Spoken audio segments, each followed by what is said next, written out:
What happens when legendary B movie producer Roger Corman decides to make his own Star Wars? You get a movie with space cowboys, telepathic aliens, a villain with a ship the size of a city, I should say, and a young special effects artist named James Cameron years before he made Terminator or Titanic. This week, we're blasting off into the greatest cult sci fi adventures of the 1980s, Battle Beyond the Stars.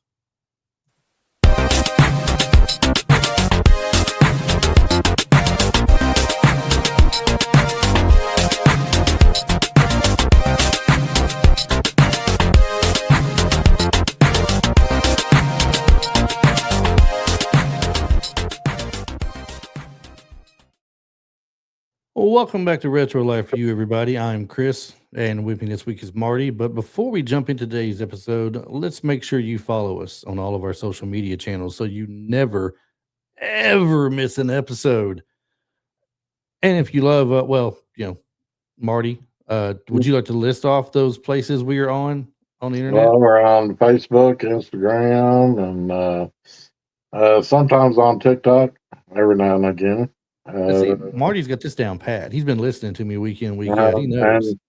and and if you want to subscribe to us, or you got to hit that bell and and get We're- notification icons. And Exactly. We're here on YouTube, right? And like Marty said, you subscribe to us and you hit the bell, so you know when we have something new. It lets you know we have something new. And if you love retro movies as much as we do, check out the Retro Life for You T-shirt shop that we got through the link in our Instagram bio, where you will get designs inspired by all the movies and shows that we talk about on here. They're very fun. I've got 3 coming to me in the next couple of days, and hopefully by next week's episode, I'll have one on I can show on uh, the episode we do next week. So that'll be fun. Then I can just show the others or something. They'll yeah, be on social exactly. media. They'll be on social media for sure. So you could see them from there. But in the meantime, now let's fire up the starships and head into Battle Beyond the Stars. Marty, this was one that I don't remember watching, and I've always heard of it. And Well, this was the movie that I recommended to you last I week know, right? after we got through doing Ice Pirates. And So, I thought I had seen it. Honestly, I did. I thought I had seen it. But when I went back and watched it, I'm like, okay, I've not seen this before, but this is pretty interesting. I thought it's a sci-fi B movie, so it didn't go to the theaters technically. It did go to the theaters. Let me yeah, I rephrase might that. have went there maybe a week. It went to the theaters, but it was very short-lived, I'm sure, because it didn't make a lot of money to theaters. It made just enough to get it by to make the money back and everything. But it found its, like a lot of other movies, it found its home on VHS in the rental stores and everything. So, but it's considered B movie because it's low budget. More or less is why they call this a B movie, I do believe. Uh, Most B movies just go straight to tape. This one had a chance at the theater to do some things. It was released worldwide too. So, uh, but great movie nonetheless. I was kind of surprised about it. When I first started watching it, I thought, okay, this is going to be super cheesy because I don't remember watching this. And I'm like, it's John Boy Walton up in space. I was expecting it. I swear, if they start telling each other good night, Good night, John Boy. right? Before all this, I was like, I'm not going to watch this if that happens. Where's Mary Ellen? Anyway, the movie itself, will just give you a brief description. It was released in 1980. It is Roger Corman's answer to Star Wars. The story follows Shad, a young man from a peaceful planet, Akir. Their world is threatened by the ruthless warlord Sador, who commands the terrifying stellar converter weapon, which cracked me up so much because it's basically a traveling Death Star. It, Uh, it is. it, It, it it kills well, planets. it's basically an Imperial Star Destroyer Right. with the Death Star gun on the front of it. This hatch opens up in the front, Hmm. and then this little thing comes popping out, and it's Right. all like zap, and then the whole planet just disappears. Yeah, it's crazy. It's like if you wanted to copy Star Wars, you have sure found a way to do it and be a Mhm. little bit unique doing it, but still, definitely you can tell it was not the special effects that Lucas put in place, right? Exactly. Um, So Shad travels across the galaxy recruiting warriors, rogues, mercenaries, and outcasts to help defend his home world. Sador has given him, I believe, 7 days, right, before he Yep, comes back. 7 days. And he's going to come back, and they're either going to bow to him, basically, or he's going to wipe out the entire planet. Yep, turn it Uh, into glass. Or he now, said, well, basically, he was all like, I'm going to catch the whole planet on fire. right, So, right. Now, the movie is essentially the Magnificent Seven in space, which itself, no, the Magnificent Seven was based on the Seven Samurai. So it's kind of like we got the third version, or I guess, of the Seven Samurai. mhm. But this is like the Seven Samurai or the Magnificent Seven in space, as it said. Same type of plot, basically same story, but in space, like Star Wars, to get the little bit of Star Wars feel. Yep, and to get the kids in the theater, be like, It's- oh man, if it's like Star Wars, I gotta see it. And then they go yeah, see it, and they're all like, okay, this wasn't like Star Wars. So, it, it really was not like Star Wars. Was it you I was telling this to earlier? What I mean, did I tell you I thought it made me feel like Buck Rogers or like Battlestar yes, yes, Galactica? yes, yes, yes, yes. And I really like Buck Rogers a lot. The series they had now, Battlestar Galactica was the original one. I liked watching it too. It was Mhm. fun. So it kind of reminded me of watching those shows. I think that's why I was able to get into the movie like I was. So definitely not mad about watching it. It was pretty good. It was able to keep my interest, even though there was a couple of scenes in it that was a little cheesy, But I Yeah, mean, but hey, it was good cheese though. but I mean, you got to figure this is something from so many years ago. You know what? When we were the age that we were when this came out, I was 7 years old. So let's just go ahead and throw 5 more years on there and say I rented it 5 years later at 12 years old. At 12 years old, I would have thought it was cool, but I would have thought something from the 1960s was stupid Yeah, yeah, because it's not the kind of film and recording that I'm used to seeing, the type of quality I'm used to watching. And it's funny I say that this was good quality because between 10 and 13 years old, I might have thought this was good quality. And today, with what we have today, oh, what we have today blows this maybe out of the water, no joke. right. So I mean, we're looking back at it now and like, oh, it was all right for what it was back in the day for sure. But the story Mhm. stands up though. The story Yeah, holds. the story is what makes it great. I mean, Yeah. it's just not the effects per se, but it's the story of just the lone crusader going out and grabbing all these people to help Hmm. him save his world from the antagonist. Yeah. So I mean that's what it kind of boils down to. So Now the one thing this movie had that Star Wars did not, the ship was the ship had a voice. I mean, it would talk. uh, It would hold conversations with the person flying it. It knew that it wasn't the owner. I mean, the owner was like, "I'm passing you over to him." Chad's taking you out. But the voice was Nell, and that's what they call her. And she practically told him how to do things on the ship.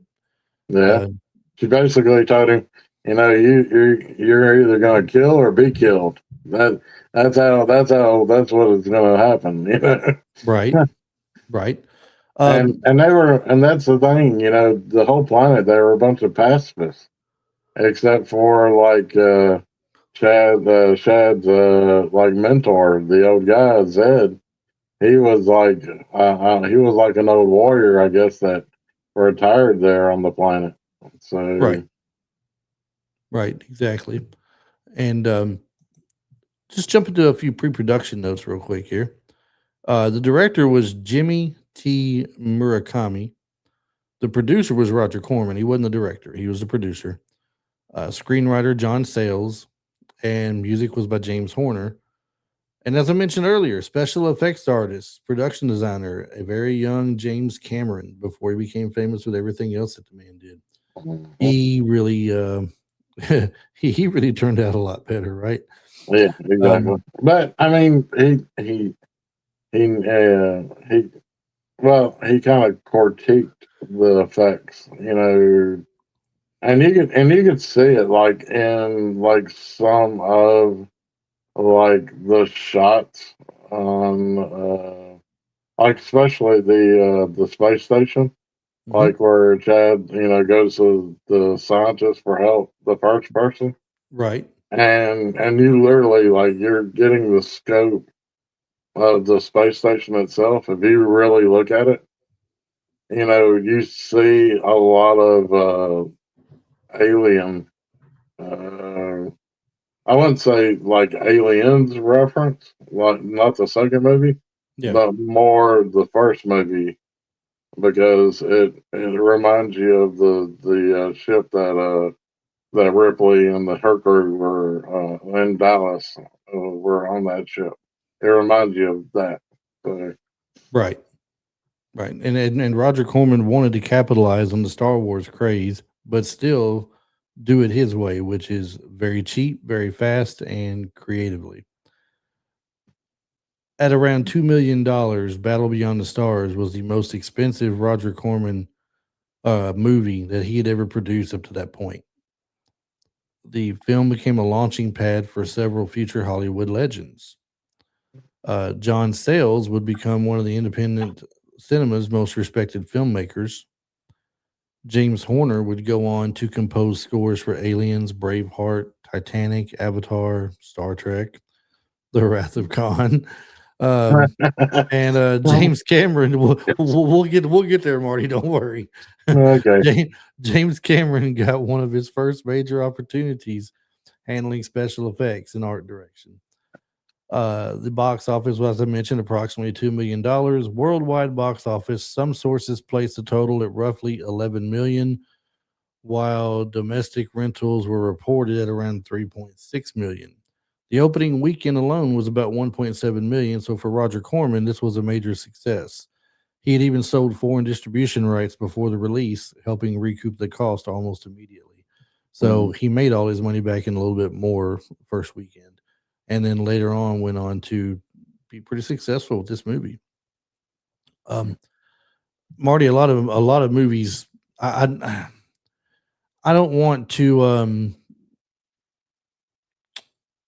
get too current here, but Masters of the Universe had just released the new version of He-Man that we got. Mhm. We were talking about that, and it has not matched anywhere near close what they say they spent to make the movie Yeah. in sales. But did that make it a bad movie? No. No, It was a good I haven't seen it yet, so I can't say that it's a bad I'm movie. sorry. That's right. You have not seen it yet. So I'm not going to tell anybody what happens. No spoilers, so don't worry about a spoiler alert. But the movie is good, okay? The movie is good. It's well worth the watch. And while it may not have made yet the money from the theater that they hoped it would based on what it cost to make it, it's still a great movie. Mhm. So a lot of people want to use the budget versus what it made as an estimate as to whether it was a good movie or not. You really can't do that. I mean, this movie made 5 times the amount back, maybe 6 times the amount with VHS rentals, okay? Right. But that doesn't mean that it's a blockbuster movie that was great and is in our hearts forever. Yeah. It's no Star Wars, even though he wants to mimic Star Wars in a way. Yeah. When we And think of and sci-fi who's movies from the '80s, we think of Star Wars and Star Trek. We don't really think about Battle Beyond the Stars, but it was still a good movie. mhm. And who's to say that like you said, the He-Man, the Masters of the Universe. Mhm. Who's to say that it won't make its money back on DVD sales and streaming platforms and stuff like that? I mean, And it could very well make it. it might have its audience more not in the theater but out of theater, And just like it's a not lot out of of yeah and it's not out of theater yet. So I mean, yeah. um, you may have you could even suggest it had bad timing on its release. Um, I don't know what's coming out in the next couple of weeks, but what if you had saved this movie for a 4th of July weekend? Then it Uh, probably would have made more money on opening because day. you put it up against Scary Movie. People have been waiting for that Scary Movie sequel comedy forever since that last Scream movie came out. It's been Exactly. building up in people to watch it. They Mhm. released same weekend as that and went up against that head to head, and they fell into second place by a lot less money. Mhm. So different things played into it. They definitely marketed the movie and everything. I'm sure they marketed this movie on TV and played commercials for Battle Beyond the Stars. Yeah, You know what they played the I'm trailer and certain of stuff. it. So, And they were probably playing off of it, like, treating it like, you had Star Wars and blah, blah, blah. I've seen the original trailer. It's on YouTube. You can find the trailer on there if you go look. mhm. But I mean, I don't know. I mean, it's 1.7 million in a 2 million budget alone pretty much is a win for me. You're about what, $300,000 off Yeah, at almost that making point. your money back. Yeah. And you're and but they said he made the money back anyway for the store for the foreign distribution rights he sold before the release. So he'd already made his money back for the most part. Mhm. And he made a ton of money after that. Um, however, it also found a lot of success on On VHS rentals and VHS. everything. Yeah. Battle Beyond the Stars became a staple of cable television and video rental stores throughout the 1980s. If you walked into a video store in the mid to late 80s, chances are good you saw this box on the shelf. Its popularity Mhm. on VHS helped And it cement caught its your cult eye. status. Oh, it definitely caught your eye. Oh Yeah. yeah. It helped cement its cult status with fans out there for all the VHS rentals it got. And then many fans discovered it years after theatrical release and continue to revisit it today. Let's talk about some of the cast in there. We mentioned John Boy Walton himself, Richard Thomas as Shad, who's pretty much your lead character, I would say. Mhm. Best known for the Waltons, Roots, The Next Generation, and he was in the 1990 TV miniseries. Yeah. Uh, Stephen I, King's don't- it. I don't want to say miniseries. It was more of a. It was. You're right. It's a miniseries. Is it a miniseries Because they called him? yeah, because it. It was over 3 nights. Yeah, it was over 3 nights. So yeah, you would call it a miniseries. Okay, yeah. So, So but yeah, his character he portrayed that character very well. and And and and and for me, this is gonna be very unpopular, probably with most people out there, but I prefer the TV release of it over the theatrical release we oh, got. me too, me too. I mean, hands down. I The mean, people played better characters. No, while it wasn't as couldn't be as gruesome on TV, yeah, and the effects wasn't gonna be as good as they were on TV. You if you'd read the book, then you still got the gist of it. You knew what was going on, and you were still getting the little chills watching it on television. And exactly. and then the people that played the roles played them, great, very great. Yes. But many viewers still call. I had written this on my. If you're watching on the YouTube, you're seeing below my name. It says John Boy in Space. I wrote down John Boy in Space earlier today when I set this room up and emailed Marty with the link to the room. And I go later to create the little. I don't want to call it a script, but my little thing that I refer to for talking points and everything here.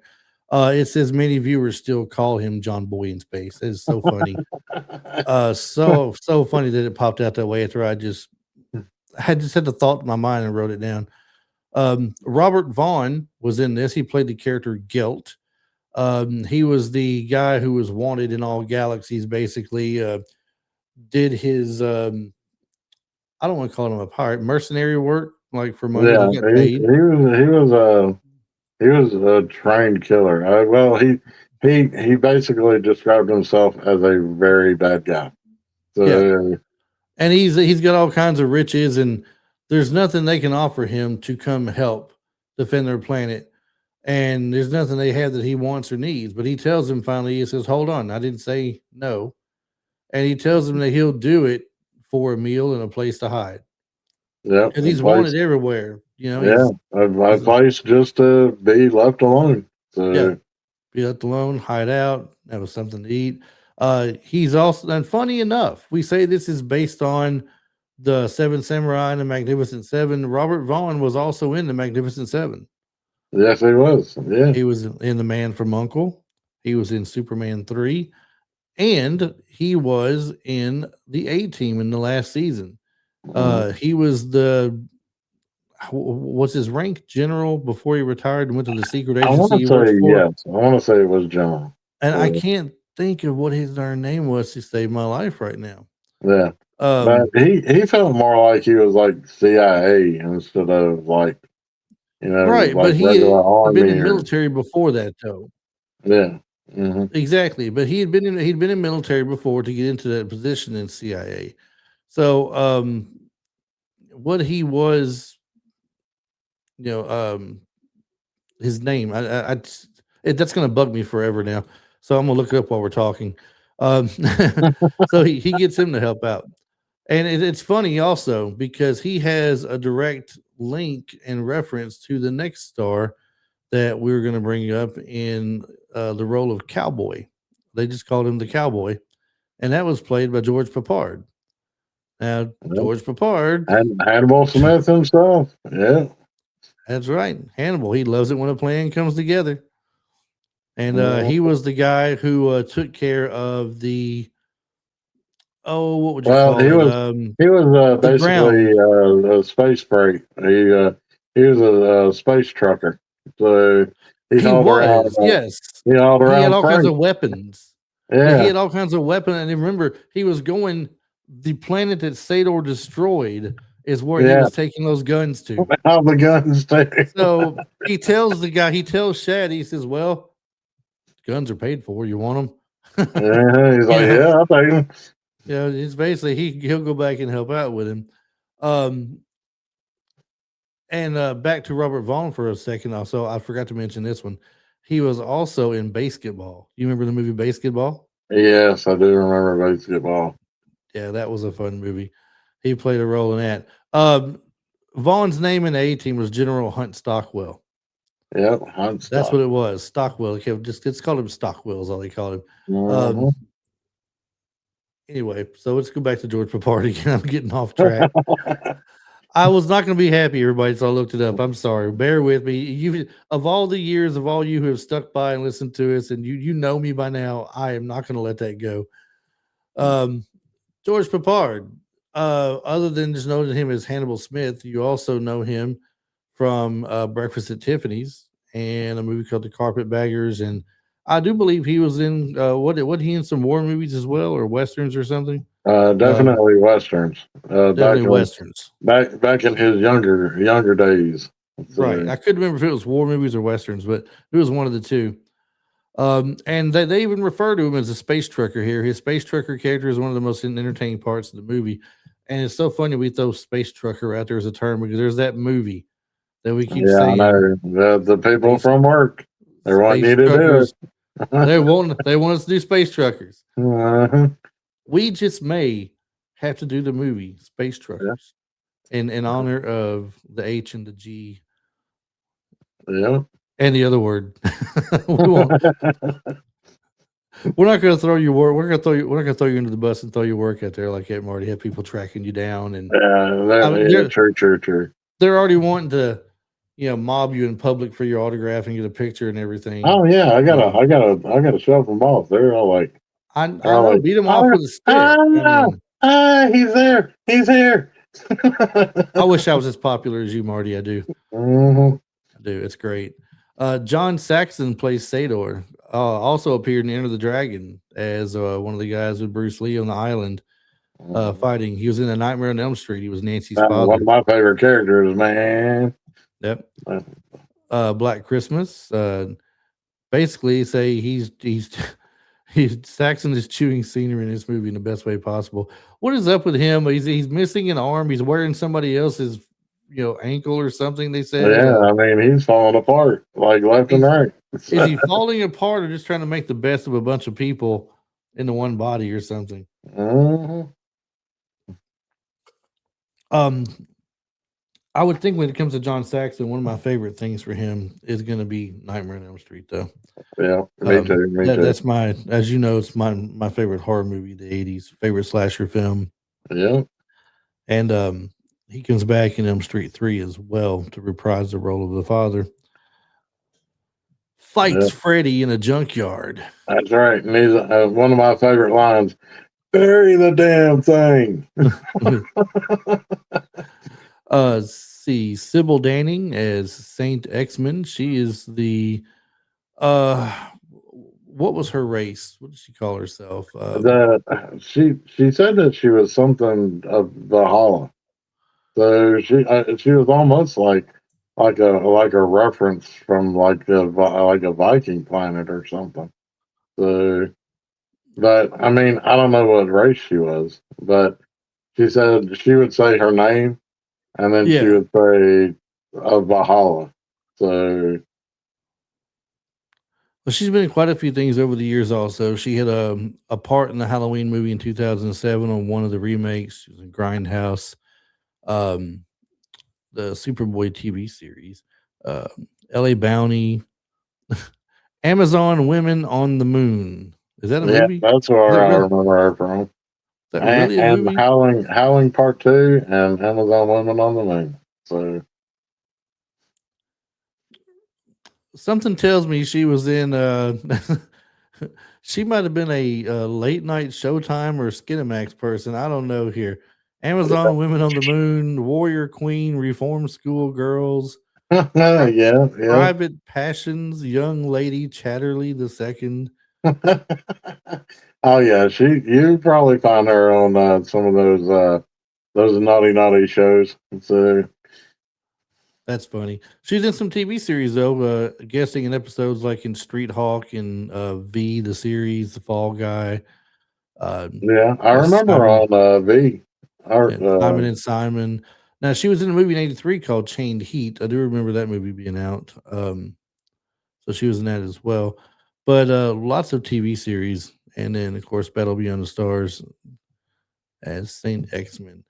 They're a fighting race, is what they are, yeah, and they I, are they fight from the time they're kids I and teenagers, and I want to say her ship was probably almost one of the second coolest looking ships, and because of how how maneuverable it was, because at one point mhm, you know she was following Shad in his ship, and then it was just like they tried to get rid of her, and then it was basically like you'd see her ship dart away, and then all of a sudden it'd come flying right back up, and then it'd be like a little annoying mosquito. It'd be like zooming around. So, so here I'm looking here, talking about her, Valkyrie Warrior Saint XM. Yeah, pretty much what you're saying there. I guess it doesn't really go any yeah, more in depth or anything about her, about the planet or her race or anything. So yeah. Only thing I remember, she'd always say something about like that she was a Valkyrie warrior, and that a good death would be dying in battle. So right, and when he tells her there's nothing good about death in battle, she says, "Well, you haven't seen a glorious death by Valkyrie yet." uh Um, we'll get to that in a little bit too, and kind of I mean, touching that again toward the end. But she became one of the most recognizable cult actresses in the 1980s. Darlene Flugel was Nanelia. She was the daughter of the scientist that Shad was sent to. She was the last season or two of the TV series Hunter. She was in the movies Running Scared and Tough Guys and To Live and Die in LA. Um, so she played a good part in the movie. I she believe she was did. considered, was she considered She not was really as much of a, considered Shad's love interest. So right, but she wasn't really a scientist like her father. She she was, was more into like fixing robotics because yeah, when the androids were breaking down, she was like repairing them and stuff. So, yeah, but she also like when they finally get to Shad's homeworld, she's the one that takes the onboard computer off of her ship and sets it up in that one room and gives them a way to tell when uh, John Saxon's character, whenever his ship was getting close, the crystals would light up and they would make like a ringing noise. So, Right. Now, there's a couple other people I just want to bring some mention to that were in there. Marta Kristen played the role of Lux. I believe that was one of the women on the home planet Akir. And the name stood out to me, Marta Kristen. Where do I know that name for some reason? And I was kicking myself in the butt, earlier while looking it up, because once I seen it, I realized how did I forget that? Because she was in Nashville here recently at some kind of a con that had some sci-fi things going on, feel a little sci-fi feel to it. mm. Um, she was in Lost in Space. Oh, She was Judy Robinson in Lost in Space. oh, yes, she was. Yeah. That was the one that got kidnapped on the ship, because the one dude was all like, he was all like, "Oh, I want that woman right there. Let's beam her up." Was that And her? that was her. Yeah, that was Okay. Judy. I, Okay. I recognize her face now. So, Okay. Yeah. Well, sci-fi woman, huh? Beach Blanket Bingo. She was in that. I believe that was an Elvis movie. She was also in the TV series The Man from Uncle, just like Robert Vaughn was. She had an episode she did. I should say she didn't wasn't a regular. mhm. Um, it's funny all these people. Yeah, this. I'm sure it happens a lot today Well, too. Hollywood actors Everybody, and actresses, man, they all come they all together. have that Kevin Bacon thing going for them. So, That's exactly where I was going next. It's like at 7 degrees of Kevin Bacon or 6 degrees of Kevin Bacon, whatever it's called. hmm Same old thing. Um, but yeah, I knew that name sounded familiar from somewhere. She I also want to bring attention to Julia Duffy. She had a small role of someone named Maul, MOL Maul. Uh, she had to be one of the people on the planet, I guess. I don't remember her from yeah, anything I else. And want to say that might have she been would have been young. Shad's sister. So, It could have been she would have been young in the movie. mhm. Because the last time I remember her after that, I want to say young 20s or something like that. In was it Newhart? Yeah, yeah. The TV series Newhart. Mhm. So she was in that, and then we got Jeff Corey who played the role of Zed. That's the one that Shad looked up to, and Jeff Corey is one of those guys who's been in a lot of shows. You've seen him playing bit pieces in there. I was trying to remember where I seen him from, and I told Marty after looking it up, it was the A Team. If you're a big fan of the A Team, like a lot of us from that back in this era are, you might remember an episode of the A Team. They're protecting some guy. This is when is in the last season, and they were working for Stockwell, and Stockwell wanted this guy picked up and delivered somewhere. As it turns out, it was Face's father that he never knew that he had or anything, and the guy Mhm. died before he could tell him it was his father. Yeah. So drama. Do, do, do. Lynn Mhm. Carlin played the voice of Nell, who was the voice in the ship. And Nestor. Now let's go over the Nestors real quick so people know what we're talking about. There was a group of 4 or 5, Of I think it was aliens, yeah. 5, of Yeah, there was aliens like that there was five of them, but one stayed behind. One stayed behind to experience all of what they experienced, and then there was four of them. So, but I guess it went then it was all like, you had the four, and then the one got captured, and then it was just the three on the ship. So, and then they were working the ship. So, yeah, but basically they could control things with their mind, and I think um, what yeah, they one were they were experience. telepathic. Hmm. They were telepathic, but they also all five of them experienced the same thing as any of the other ones Right, experienced, it's funny like because the like the whole cowboy hot gives. dog scene. So, That's the thing. Cowboy gives them a hot dog to taste, yeah, and one of them tastes it. As one of them tastes it, the other one's chewing, yeah, all of them are chewing. They're all and they're like, like, it tastes like okay, it's got this, and this in it. and it don't have no There's dog no in dog. There's no dog in there. it. But that was Earl Bowen. Earl Bowen also played. He's most famously known for most of us anyway as the psychologist from the Terminator movies. Mm-hmm. That's where you would know him from. Um, anyway, the rest of them, I'll just say to you guys, just check the movie out and get familiar with the rest of the group and everything. There's a couple more races that help out with things to round out the 7 people that's defending the planet. But if you get a chance, check it out. You're not going to be disappointed. The reptilian alien guy that was aboard that one ship. Mhm. I'm trying to remember his name, but didn't he kind of remind you of when the out of like V out of the V the TV series when they would lose their skin and Kind then of, you saw what they looked like underneath their skin. a little bit, kind of. It was kind of like man that reminds me of the V people. The people from V remind me of several different things mixed together in one. I mean, you're talking like Greg from Last Starfighter.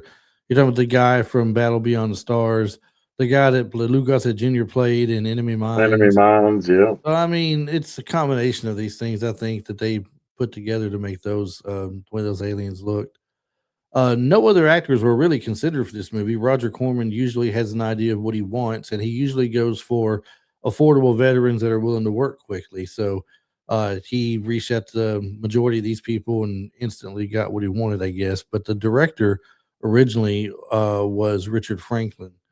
Um, he was there to direct before Jimmy Murakami took over. Because this was a Roger Corman production, many actors, like I said, came aboard quickly, and the production focused more on assembling experienced character actors than pursuing major stars. Also, not to mention, I don't think he had the budget for major stars. Yeah. Well, I mean, So, a $2 million budget. I mean, you're mainly spending that on just special effects alone. So, right, and I know $2 million in 1980 was a lot of money, but hmm still, a lot of it goes toward your special effects, and then you're paying your actors. right. Um, a little bit of fun trivia about this: the planet Akir is named after legendary Japanese filmmaker Akira Kurosawa, a fitting tribute since the story is heavily inspired by Seven Samurai, and he's the hmm one that did Seven Samurai. Yeah. And So I thought that was if nobody's ever seen the movie Akira, which Akira, you just said his name, and I'm having a hard time saying it, but Kurosawa. Kurosawa. That is one of the greatest like anime movies like ever made because every bit of it was hand drawn and then like manipulated frame by frame. So it wasn't done digitally. And I mean it literally took several years to actually make this animated movie. So So what he's saying is, if you're an anime fan, which I am not, then you might like well that. I am. Well, Marty. I'm old school anime, not new school. So, So I mean, okay, I say I don't like anime yet. I did, watch a lot of Voltron when I was a kid. So and you watch that's Transformers well, and Transformers so on anime. That was cartoons for over here. The same style of cartoon we watched everything else. I mean, I beg to differ. I beg to differ. well, you can beg all you want, but it doesn't make any difference. I mean, Transformers, it was Transformers did still get its start from. It got its start heavy from early anime. where So, it got its start from and where it was when we watched it's two different things though. We watched the style of cartoon that was drawn by people. Matter of fact, we had one of them on the show here that drew that same type of cartoon. He worked for a Filmation a lot, as well as Disney, if you remember yeah. that guy on here. So, that was a different style of drawing, different from anime, which is I never could get into the style anime was drawn in. It doesn't sit with me for some reason.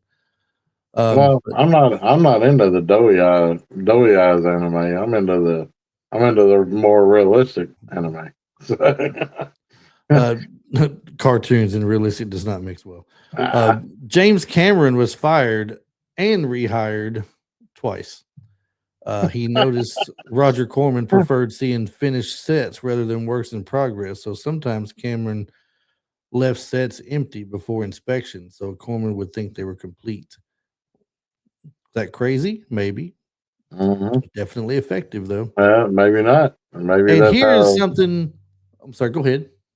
Maybe that's how he wanted to do it. Maybe. Could be. Um, Could be.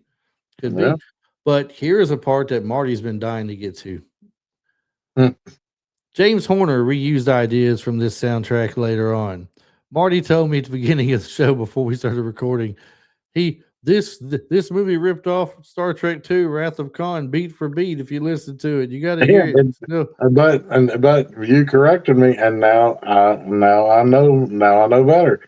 It's it's Star Trek II, The Wrath of Khan, that ripped off That'll Be on the but see, Stars. you can't really refer to it as ripping off because it's the same guy who did the music. It's his music. It's his scores that he did. Dude, So I don't care what you say. It's I know it's the same guy that does the music for for both the movies. mhm. But when you can put one sound to another sound and it's identical, I mean like beat for beat for beat for beat, that is ripping off can you another movie. can you get in So, trouble? Can you get in trouble for ripping off your own work? I don't know. I have no, no you idea. can't get in trouble for ripping off your own work.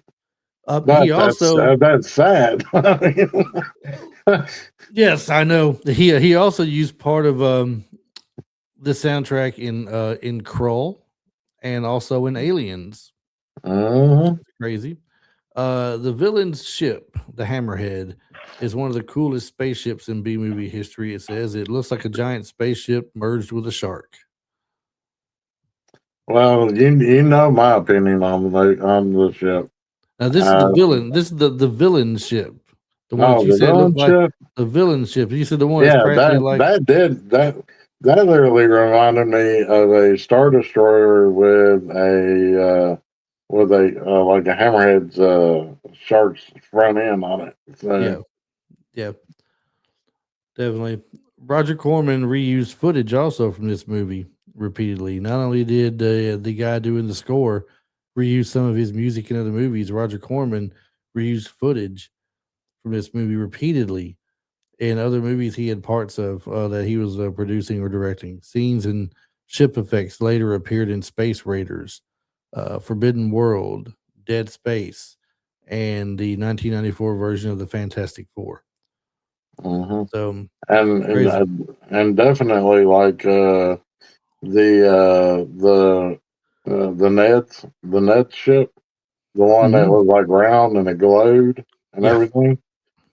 They used that one heavy, and I don't know if Roger Corman had anything to do with it, but there was a TV movie that was on Channel Four back in the 80s that literally they used that same ship, and it crashes on Earth.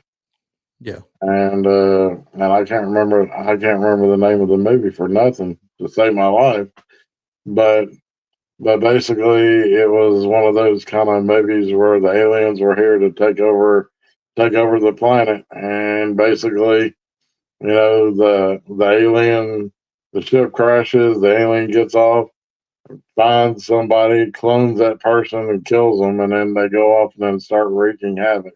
So, I mean, And it's just one of those, TV alien TV movies. So, Channel 4 for the people who are not in our area is NBC, by the way. yeah, So NBC. would have been an NBC show. Nothing went to waste in a Corman production, Marty. So things were Well, used, that could have been a reused, and Corman movie for all I know. reused. Why does this movie still work, Marty? Why do you think it still works today? I mean, Oh, everyone. just I mean, it's like yeah, it's inspired by Star Wars, and some of the effects look dated, but the mm, movie is still imaginative, and the ships are memorable. So, yeah. well, why do you I think want it to stands say out today? not just because of not just because of the like the special effects. The special effects are good for the day, but I'm more heavily on the story than the special effects Right. because the story is what really pulls you in. To me, it does. So it just wasn't the special effects. So And Marty, I know you want to talk about this too. So let's take a couple of minutes here and let you put it out there. You okay, asked me, you said earlier the ship that Mr. John but Boy Walton in space, Shad was flying. You mhm. said it reminded you of something. I told you it reminds me of looking at the USS Enterprise I turned from backwards. from behind as it's going away from you. This is And that anybody, view, any, but any, that's the front of the ship. my mind must have been in the gutter or something. But I mean, literally, it just when you're seeing the ship flying right at you, and then it like turns and it moves this direction. It's like boobies are just like right in your Does it make you think of like Austin Powers when they're looking up in space and they're like, it's a giant, and yeah, then yeah, whatever just what it like looks that. like? Yeah, it's Hot a dogs, get your hot it's a dogs. that thing right there. Yeah. Maybe it's that kind of reference and humor. I don't know. And then of course there was the Valkyrie warrior pilot who was making references.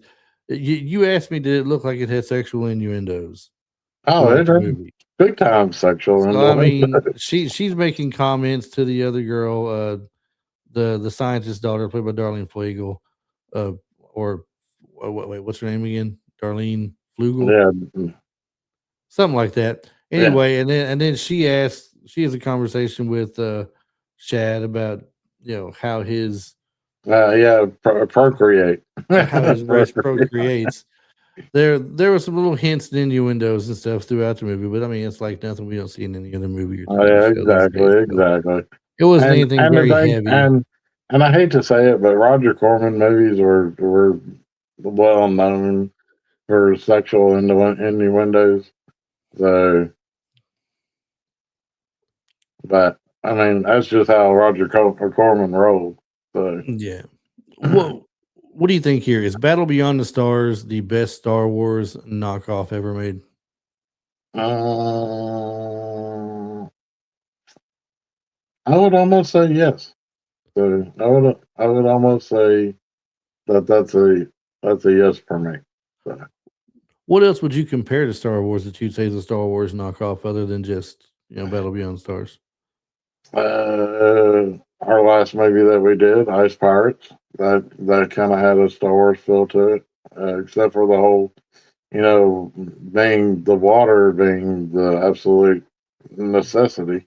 Right. Um, I would, I, I don't know. I'd also say, I mean things like Alien Mine. I mean Enemy Mine probably. yeah, Um, I lean, Enemy Mine, kinda, but I lean more towards story on that one also because not special effects, but story. So, well, they had movies also called Star Crash and Space Hunter and things like that. They were kind of mm. the Well, sci-fi feel with didn't Space adventures. Hunter have Molly Ringwald in it? Yeah, Peter Strauss and Molly Ringwald. Yeah, yeah, Yeah. So they're kind of knockoffs in a sense too, I yeah. guess. Um, Well, I mean, if you really want to get technical, I mean, like Star Wars almost ripped off, Lost in Space before, Lost in Space was more that was grounded in the 50s and the 60s. So before, I don't know if I could say Star Wars ripped off Lost in Space. Lost in Space had a different premise to it.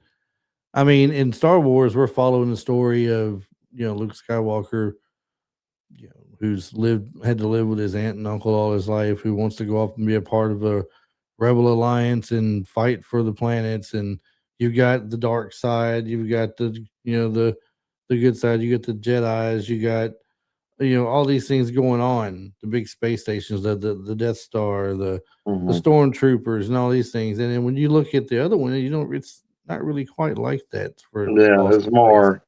it's more adventure. Well, an adventure in space. Yeah, So because they keep trying to get yeah, they're home, and trying to get back they go to home. different Yeah. places. So, which member of Shad's team was your favorite? Mm.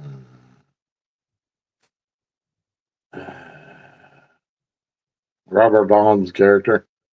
He was just silent but deadly.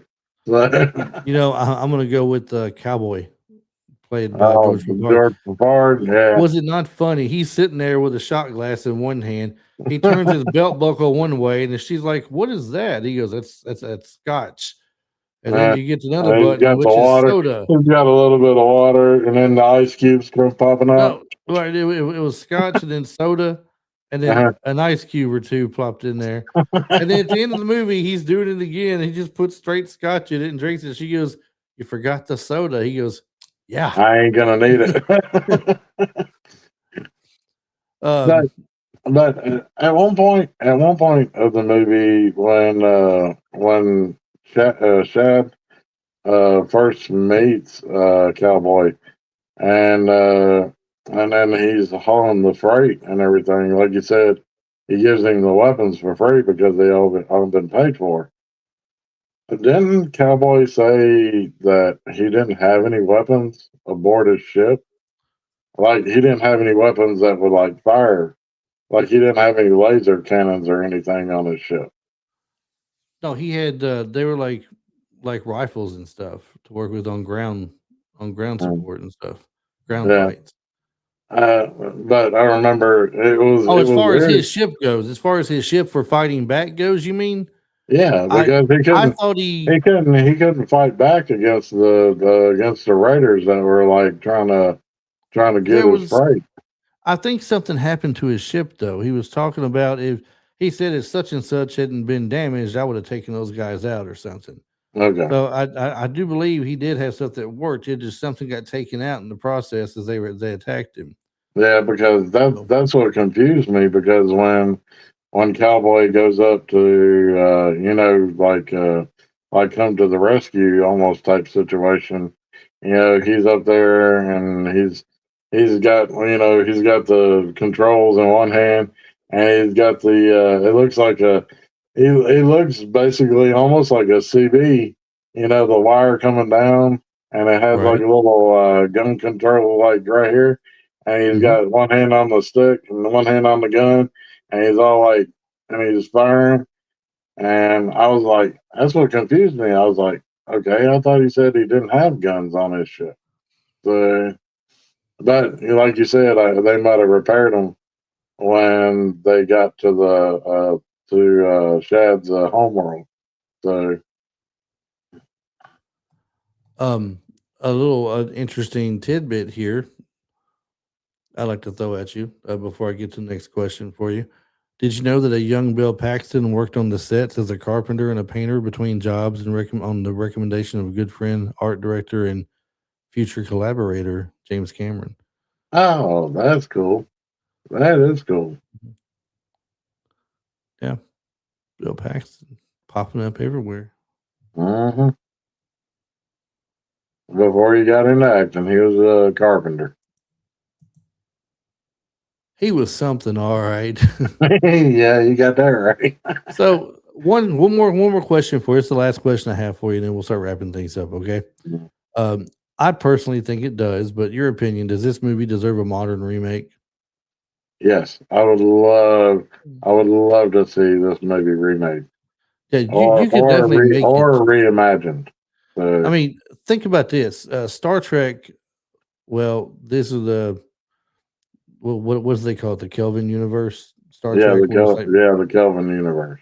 So prequels and stuff. You had the one guy who had the thing in his ship that would destroy planets. That's how he's going to destroy Vulcan. hmm They yeah, could the dark do matter another. weapon. So Exactly. They can make some other kind of thing, call it a planet killing weapon or something aboard this ship, and this guy taking over every planet. He just who conquers planet after planet, moving his way through until he reaches Akir. If they're remaking it anyway. Uh, And you know, I yeah, and don't then know who would. he gives them the threatening speech. I'll be back in 7 days. I If don't you're know not who'd play the down on your part. knees, and I'll burn the planet. Yeah, I don't know who'd play the parts in a remake like that, but I mean, I think it deserves that type of a remake. I think it would do well at the box office. Sci-fi still does do well, Uh-huh. when you put a good one out at least, and I I, think they can definitely make it worthwhile. I could see the person. I could see the person now in my mind right now that could play the Shad's part. Ryan Gosling. See, you know who I was going to say? Who? The kid that plays the Spider-Man in Marvel, Oh, Tom, if you hadn't have said it, Tom, Tom Thompson, Holland. Yeah, Tom Tom Holland. Holland. Yeah, Yeah, I mean he's young, he's got the yeah, look, the youthful, heroic look, and everything. yeah. But I would, I would say an older Shad. Like Ryan Gosling. I mean, he's not like super old or anything like that, but Right. he's And like, they could do that because it doesn't have to be exactly like the movie. I mean, you're just trying uh to redo the same concept that they did in that movie. You don't have to be step for step, everything the same exactly. for sure. So, all right, well, that's pretty much going to wrap it up for us this week for Oh, the movie Battle Beyond the Stars. Mark Oh, Hamill, and Mark Hamill could play the character of Zed.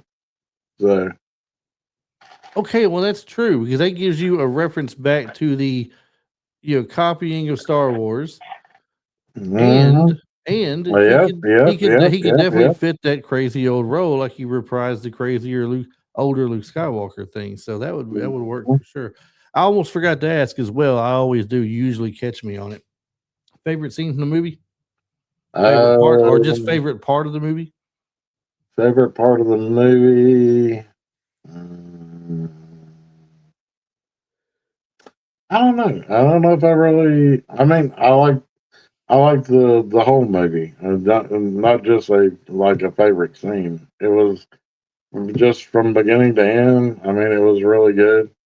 I thought it was well. I thought it was well thought out. I mean, special effects for that time period was good. I I would almost say like favorite scene. Uh, I would. I would probably say favorite scene is probably something to do with George Papard, especially when it was the part where they were fighting on the ground, and he's basically like, have you ever seen? He says, have you ever seen the Alamo? And he's like, we're about to be fighting it. So Hmm. Yes, I do remember that part. uh, Um, I mean, uh, it's kind of easy to say this, but I'm going to say there at the end where the fights against the big ship are happening, and um, you see where the ship Nell has been damaged. Nell has lost her memory banks and can't remember everything. And I guess, oh, they've and they're done counting something, down is like and she starts. 22, 13. Yes, it's like, how about Nell? You count down. She goes, "Did I say 15 already?" He goes, "Won't you just count from 10?" She goes, Yeah, "Okay." just count from 10. Then she goes from 10. Then she goes 12, And 22, then 8. She calls Shad and Zed. She's like, goodbye, Zed. And then Yeah, he's like, goodbye now. yeah, And but my thing is, it's kind of crazy how that little ship that he's on. I mean, it's not a little ship, but it's not like super big neither. yeah. That little bitty ship parked right up against that big ship, and when it explodes, it takes out the whole big ship.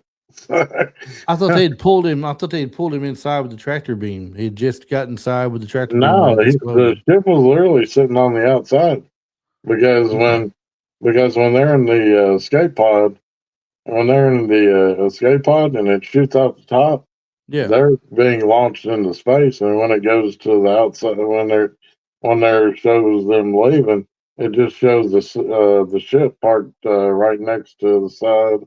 I mean, it's slapped right up against the wall of the big ship. Okay. But I mean, and when it explodes, it takes out the whole entire ship. So I don't know if it was because of where the ship had already been damaged because of the gun. Yeah. That's the reason why with that ship blowing up the like that's what took out the rest of the ship. But I don't know. It's like I said, it's just one of those kind of B sci-fi. You know, this ship's supposed to take out this bigger ship. So it's kind of like you said, Star Wars reference right there. X-wing fighter goes in, takes out the Death Star with just that one blow. So, Right. The one little shot through the one tiny hole, all the way down that big long entranceway and everything. All right. Well, Battle Beyond the Stars may have started life as a low budget Star Wars imitator, but over the years, it's become something more. It's a fascinating piece of sci fi history. It's a showcase for future legends and proof that imagination can overcome almost any budget. If you enjoyed this episode, make sure to subscribe to us here on YouTube and on Facebook and Instagram and TikTok and leave us a review. Follow Retro Life for You on social media everywhere we're at. and hit that bell. Oh, no, and hit that. Yeah, definitely hit that bell. Marty loves that bell. If you haven't Yeah, noticed, hit that bell. Hit that bell. hit Hit that that bell, bell. hit that bell, hit that bell, hit that bell. And tell us what's your favorite cult sci fi movie from the 1980s. Until next time, Mhm. Marty, what should they do? Always stay retro.